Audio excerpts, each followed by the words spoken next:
네, 안녕하세요. 여러분들 반갑습니다. 금융과 에너지 업종을 누구보다 쉽게 알려주는 데이어 멘토 권익철입니다.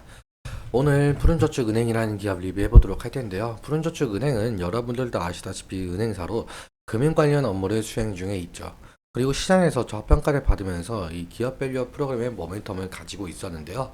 저번 주에 이 기업 밸류업 2차 세미나 발표 날이었었죠. 사실 기업 밸류업 2차 세미나 영상을 제가 라이브로 좀 지켜보고 있었는데 내용들이 좀 실망이 상당히 큰 부분이 있었더라고요.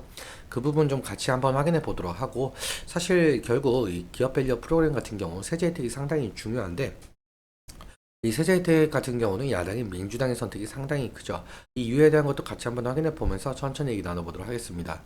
먼저 시작하기 전에 저희 데이업 채널에 오시면 모든 종목들을 커버해드리고 있으니까 찾아와 주시면 정말 감사하겠고, 제 영상도 끝까지 지켜봐 주시면서 댓글로 궁금하신 것들 남겨주시면 다음 영상에서 말씀을 드리도록 하겠습니다. 그럼 푸른저축은행 바로 보도록 할게요.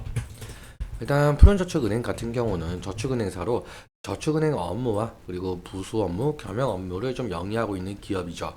재무제표를 좀 살펴보자면 푸른저축은행 같은 경우 PBR이 0.4배 그리고 BPS가 21,701원으로 시장에서 좀 저평가를 받고 있다라는 사실을 알 수 있을 텐데요. 그런데 여러분들도 아시다시피 지금 올해 1월 말쯤부터 해서 기업 밸류업 프로그램 이슈가 있었잖아요. 이 기업 밸류업 프로그램 같은 경우 취지가 저평가되어 있는 기업의 가치를 개선시킨다는 정책이었었죠.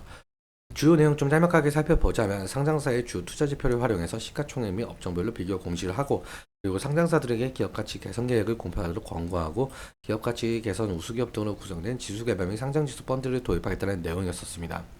세부 내용도 함께 살펴보자면요. 세부 내용이 2월 26일에 발표가 되었었는데, 이때는 1차 세미나를 열면서 금융위원회는 기업 밸류업 지원 방안, 즉 한국 증시 저평가 해소를 위해서 7월부터 상장사들에게 기업가치 재고 계획을 스스로 공시하도록 하겠다고 밝혔었고, 그리고 바로 저번 주인 5월 2일에는 2차 세미나를 열면서 최종적으로 가이드라인을 확정시킨다고 했었죠. 사실 지금 현재 최근 시장을 보자면 윤석열 정부의 총선 참패라든지 고금리가 지속되는 상황, 중동의 지정학적 위기가 겹치면서 국내 증시가 좀 약세 기조를 보이고 있는데요. 이 기업 밸류업 자율 공시를 하반기에서 5월로 앞당긴다고 하면서 이 기업 밸류업 정책의 속도를 내려고 하고 있는 상황으로 보이고 있었죠. 그러니까 이 기업 밸류업 정책의 속도를 내면서 약세 기조를 보이고 있는 국내 증시를 좀 끌어올리겠다는 스탠스로 보이고 있었는데요. 그런데 이 저번 주 2차 세미나 라이브를 제가 보면서 2월 26일에 발표되었던 내용들과 크게 달라진 점이 없다라고 느꼈었어요. 일단 한국거래소가 그 공유해준 자료를 함께 보시자면 이 기업가치 재고 계획에 대한 가이드라인이에요. 사실 아직까지는 확정된 바가 없고 뭐 검토 중이다 이렇게 말씀을 해주시더라고요. 일단 쭉 한번 보시자면은 이 가이드라인 같은 경우 전체적인 틀 어떻게 작성을 해야 될지에 대한 가이드라인이고, 이 기업 밸류업 같은 경우 이 초창기 때 이미 발표되었던 내용들과 뭐 거의 유사하다라고 보시면 될 것 같습니다.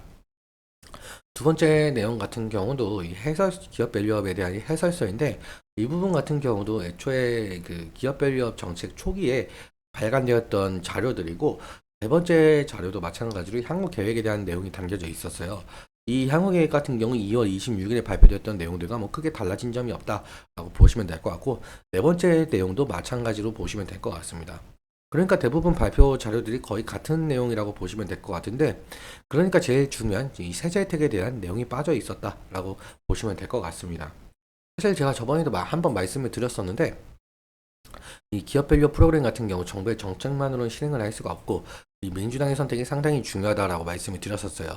일단 이 이유에 대해서 다시 한번 말씀을 드려보자면, 야당인 민주당 측에서는 이 기업 밸류 프로그램을 반대하는 입장은 아니었으나 민주당 측에서는 이 소액주주 권익을 보호하기 위한 정책, 기업들의 이익과 반대되는 상당한 내용을 가진 정책을 공약을 한 바가 있었죠. 이 부분에 해당이 되고 있는 내용들인데요. 아무튼 이 기업의 자발적인 주주 환원 노력과 이 세제 혜택에 초점을 맞춘 정부와 여당의 정책 방향성은 아주 크나큰 차이가 있었는데, 앞서 말씀드린 대로 4월 총선에서 여당이 국민의힘이 참패를 했었고 야당인 민주당이 승리했었죠. 그래서 더욱더 현 정부의 기업 밸류업 정책이 좀 제동이 걸릴 것이다라는 시장 평가가 있었습니다. 다시 정리해서 말씀을 드려보자면, 이 기획재정부가 이 밸류업 정책의 세제 혜택으로 제시한 이 법인세 세액 공제와 배당소득세에 대한 분리 과세 같은 경우는 세법 개정을 시켜야 하는데, 이 세법 개정 같은 경우는 국회 동의, 즉 민주당의 동의가 있어야 실현이 될 수가 있거든요. 그런데 이런 세법을 다수당을 차지한 민주당이 부작 감수로 규정을 하게 되면서 국회 법안에 반대할 경우에는 세법 개정이 상당히 어려워지게 되겠죠. 그렇다면 이 기업 밸류업 프로그램도 무산이 될 가능성도 높겠고요. 그래서 아직까지는 이 세제 지원 같은 경우는 여전히 검토 중이다라고 내세우는 것 같습니다. 일단 민주당 내에서도 1,400만 명에 달하고 있는 이 개인 투자자들의 여론에 반응을 할 수밖에 없는 입장이긴 해요. 그래서 사실상 합의가 이루어지지 못한다고 한다면 이 저번 주 2차 세미나 발표 내용처럼 다시금 여전히 세제 지원 같은 내용은 빠진 내용만 나올 가능성이 상당히 높을 것 같습니다. 때문에 실제로 이 기업 밸류업 정책이 실현이 될지는 저는 아직까지 미지수로 보이고 있고요. 이 부분 같은 경우 좀 지속적으로 체크해 나가면서 대응을 해야 될 이슈로 보이고 있습니다. 다음 차트 보면서 마무리 설명 짓도록 하겠습니다. 푸른저축은행의 차트를 한번 보시면 아무래도 금융사이다 보니까 이 금융 테마 형성과 호실적 기대가 모멘텀으로 작용을 하면서 주가 변동성을 나타내고 있는데, 2월부터 시작을 한 이 기업 밸류 정책 이슈로 상당한 상승을 이끌어낸 바를 좀 보실 수가 있죠. 그런데 2월 26일 이 1차 세미나 발표 이후에 좀 실망 매물이 쏟아진 바가 있는데, 내용이 그러니까 실망이 좀 컸었다라고 보시면 될 것 같고, 그리고 5월 2일 날 여기 보시면은 이때 3% 넘게 좀 빠졌었어요. 이때도 5월 2일 날 1시부터 2차 세미나가 발표가 되고 있었었죠. 그래서 뭐 실망 매물이 나왔다라고 표현이 될 수 있을 만큼 좀 많이 빠졌다라고 볼 수가 있는데요. 사실 지금 다시금 이 저평가 종목들이 실망 매물로 인해서 조정이 나올 가능성도 좀 염두에 두시는 것도 중요한 것 같고요. 일단 이 부분 좀 지지가 나오고 있는지가 좀 상당히 중요한 것으로 보이고 있습니다. 사실상 지금 이 부분에서 지지가 나고 상승하는 전력이 있는데, 그래서 다시금 이 부분 좀 지지해주면서 재차 상승을 할지 그 부분 좀 지켜봐야 될 것 같고요. 만약에 이탈 시에는 리스크적인 관리는 필요할 수 있을 것 같습니다. 그리고 사실상 이 기업 밸류 프로그램 같은 경우 상당히 긴 시간을 좀 가지고 바라봐야 되는 점이 있어요.